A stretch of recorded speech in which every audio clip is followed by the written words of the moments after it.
Now we are on to the second tool of our series today, and that is the skill matrix. So what is a skill matrix? There's a lot of stuff to look at, so we're going to talk through each component individually. So a task matrix is fundamentally a planning and understanding tool. It's a tool for understanding a current state of things, but also for helping to plan how it might evolve or change over time. It's pretty simple in that there are categories of work and subcategories. Tasks, in this case, are listed horizontally on the columns. And in a lot of ways, it's very similar to a RACI matrix because it is a lot of work sometimes to define what the right level of task breakdown is. But ultimately, it's about trying to find those isolated individual tasks so that we can signify not whether we're responsible or accountable in this case, but what our level of ability is to complete those tasks. And that's where the task matrix is really valuable because it's not necessarily about what you're doing, it's about what you can do or what you know. And so, in addition to listing off each task, you can indicate a level of complexity, 3 being extremely complex, 1 being like low level or introductory or straightforward. Uh, you can customize these to whatever you want to do, any other information you think might be useful for the task. In this case, it's time sensitive. So if it has to be done very quickly, if it's a priority, um, you can also indicate level of development need. And that's something we're going to be getting into as part of our workforce planning discussion later in this talk. Um, and then staff are listed down the column here. And you see for each column, for each person, you can indicate a level of knowledge at performing the task. And that level of knowledge spans across all tasks, whether or not they are currently being done by the individual, and can span across 4 different levels. So 0 being no knowledge. So I've maybe heard of a task, but I could not fathom how to do it. 1 being in training or beginner. So maybe with a lot of help, you could get through the task. You're aware of the key elements, perhaps. 2 is intermediate. You can do the task, but maybe not to completion. Maybe you need some help with an especially complex piece, or you have to bring in someone else to finish. 3 is advanced. It basically represents a thorough understanding of what the task requires, um, but maybe you don't have a firm grasp on all the tangential elements, all the factors at play, all of the elements to a thing. You wouldn't want to teach it in a course, for example, but you could still do it. Um, Trainer is all aspects of a task. You know it inside and out. You know all of the compounding, conflicting elements. You could teach it in a course. These are all possible levels for which we can understand a task, and everyone is going to fall somewhere between 0 and 4 on their ability to complete a task. And you can also, and this again hints at the planning capability, indicate your level of training interest in a given task for reasons that we're going to get into. So what is this tool for? So fundamentally, it's about succession planning, and hopefully you've heard of succession planning before, but succession planning is a tool for identifying and developing people. And it's about understanding the capabilities that you have and the capabilities that you want to have moving forward. Because if somebody wins the lottery, if somebody moves on, um, you want to be prepared as an organization to tackle whatever unprecedented situations that you encounter. And this is a really great tool for understanding how well positioned you are to handle those unexpected occurrences. So it also serves as a foundation of professional development. I know a lot of times managers have problems approaching professional development with their staff, but this is a tool that allows not only for people to indicate their areas of interest, but it allows you to, from a high level perspective, look at what are the training needs of a program or of a unit or of a team and help to fill those gaps. A well-functioning succession plan makes programs run much smoother. Instead of panicking when somebody that's been around for 30 years retires, you feel prepared. You feel like the skills are covered. You feel like the knowledge has been transferred. This is a tool for helping you get there.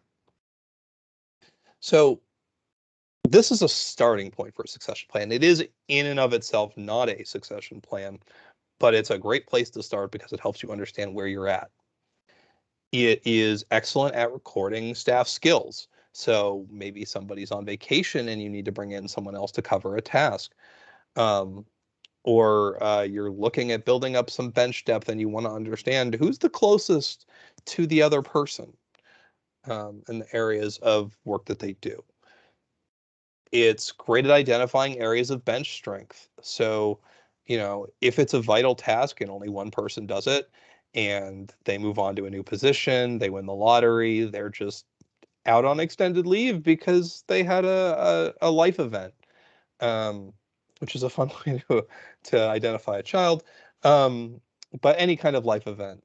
Um, you still need to be able to perform that task, right? So understanding who's responsible for that and where the skill levels are of people relative to one another. Um, and it's not just for managers. If you're staff and you want to understand how to do something better, you can look at it and go, I know who to talk to. I know how to get better at this. You can identify areas of training need or of training interest, identify key or time sensitive tasks.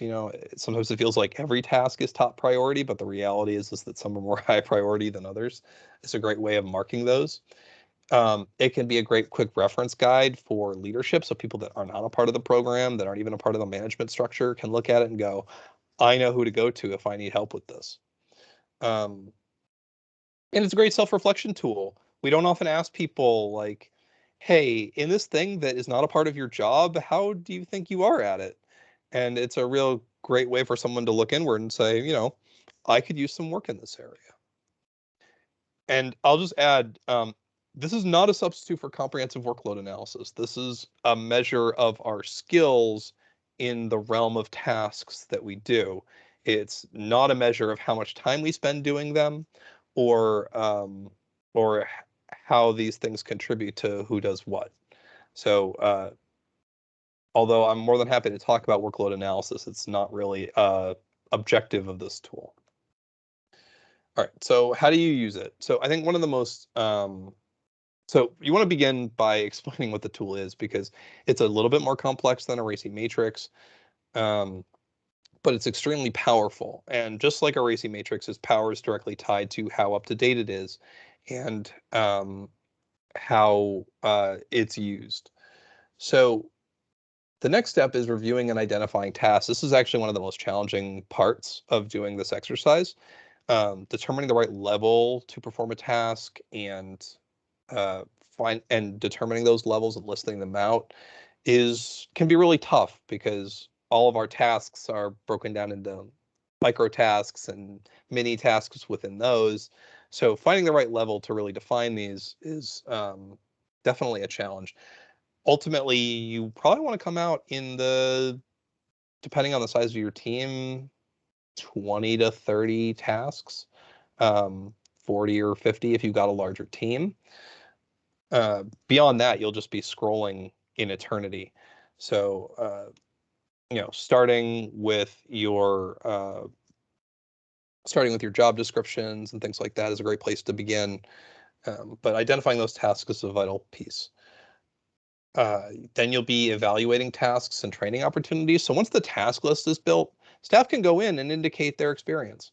Again, it's just a self-reflection tool. It's not if you can't decide between a 2 and a 3, go with your gut, because it's not worth spending 20 minutes deciphering whether you are specifically able to perform every last iota of a task. And it's more about how do you feel about doing that task, because that's really what it comes down to, is what's your comfort level with it, what's your confidence in completing it. And then once you've rated and reviewed each task, have people go through and complete the whole thing, not just the tasks they do, but the tasks that they don't do, because that's how you determine bench depth. That's how you determine how you're fulfilling your mission as a team. So I'm going to go ahead and show you an example of this tool in action.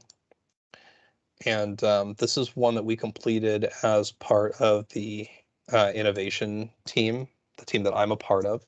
So you can see my name right here. So I picked this one because it has relatively few tasks listed across here. This realm right here is the systems development and management. So end forms, databases, tools like that. And this sector represents lean. And so really quick, it's easy to identify a couple of things. Greg is an absolute beast when it comes to end forms. He's an end form expert, and Carol's right up there with him in terms of her capabilities. You can see that website development is something that Carol excels at. Greg is so at, and I've got some experience doing, as well as you can date this by Teresa on the team, which is highlights the importance of updating these things. And then when we come over here to lean, you see some key factors that are part of our lean program. So training, facilitation, business analysis, project management, reporting. I'm pretty good at a lot of those things. I think I still have room to grow, especially in project management. At this point, this is pretty old. I've done a lot of training right now, but I still feel like I have room to grow as a trainer. And that myself and Teresa were the main representatives for this lean area of work, although Jean is a fully certified project manager, so her project management skills are off the charts. Now, did Teresa do a lot of project management? No, not really, but we understand that she's got some beginner experience there. So what's really great is I can say, okay, well, I really want to get better at working within the E&B. So I'm going to go ahead and highlight that. And so what that signals is I want to learn more about using that tool. And looking at this, my boss, Gene, will look at it and go, John wants to know more about E&B. We only have one person who is a certified expert in E&B, and we know who it is. So let's go ahead and get John hooked up with Carol and get him up to speed, because then we develop bench depth in an area that I've indicated that I'm interested in growing. And it's these kinds of conversations that this tool prompts that are really so powerful and helps the organization better itself. So that was all I had to share on the tool. There are a lot of things you can do with it, but I want to stop there and pause for any questions. Scott. John, just having done a couple of these, the one thing to point out with the filling in the circles is it's fairly subjective, because it's really based on what your own feeling of how good you are with different things.